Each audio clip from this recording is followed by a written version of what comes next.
ने खुद अधिकारियों से बातचीत की। मैं जानता हूँ आपको जल्दी जाना, इसलिए मैं भी जल्दी कर रहा हूँ, नहीं तो आधे घंटे का विषय है जे। और उसके बाद अवैध हथियार महतपुर देहला के गांव के अंदर मिलते हैं सड़क के किनारे। जो व्यक्ति सूचना देता है अवैध हथियारों की, उसी व्यक्ति की 4 दिन के बाद किडनैपिंग हो जाती है। उसको बहुत पिटाई करके सड़क के किनारे फेंक दिया जाता है। और उसके बाद अगर हम लोग आगे बढ़ते हैं, जब इन घटनाओं के ऊपर हम लोग जाते हैं तो ध्यान में आता है कि हम लोगों ने फिर 12 नवंबर को डिप्टी कमिश्नर साहब को मेमोरेंडम दिया और मैंने विस्तार से जो सारी घटनाएं उसमें लिखी कि इस पर सख्त कार्रवाई करो। लेकिन 7 दिन तक कोई कार्रवाई नहीं हुई, तो उसका परिणाम निकला 19 नवंबर को उन्ना हेडक्वार्टर के एक होटल के अंदर एक गैंगवार हो गया। उस गैंगवार में एक मासूम की जान चली गई, लगभग 32 साल का नौजवान साथी। आज उनके परिवारों से हम लोग परिस्थितियाँ देख सकते हैं कि उनकी क्या स्थिति है।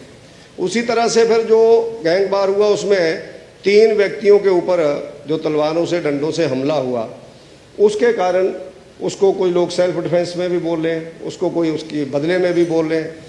तो आज 2 व्यक्ति तो पीजीआई में ज़िंदगी और मौत के बीच जूझ रहे हैं, जिसमें से ऐसा कहा भी जा रहा है कि एक व्यक्ति कोमा में चला गया और एक व्यक्ति की नज़र चली गई है। इस तरह से वो भी नौजवान साथी हैं।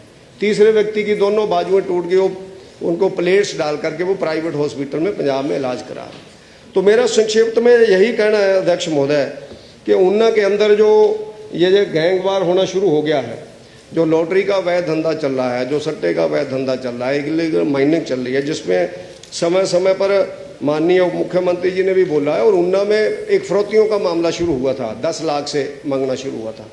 आज वो फरोतियों का मामला 5 करोड़ रुपये तक पहुँच गया। अखबारें भरी पड़ी है कि लोगों से 5-5 करोड़ रुपया फरोतियाँ मांगी जा रही हैं और पता नहीं लग रहा है कौन है। जब पुलिस वालों से बातचीत करें, अधिकारियों से अध्यक्ष महोदय बातचीत करें, वो कहते हैं आप लोग समझौता कर लो, आपस में कर लो, जो भी करना लोगों को बोलो, अपना देख लो।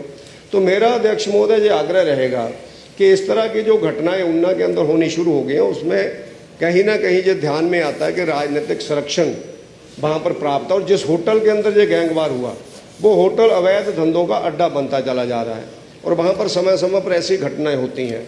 और एक स्थानीय राजनेता उसमें इन लोगों को बिल्कुल संरक्षण दे करके ऐसे अवैध काम कराने के लिए उनको उठाते हैं, जिसके कारण ऊना के अंदर बहुत ज़्यादा बच्चे बिगड़ गए हैं। बहुत ज़्यादा नौजवान साथी जिनको हमको दिशा देनी थी, उनको हमने गलत दिशा दे दी राजनीतिक कारणों से।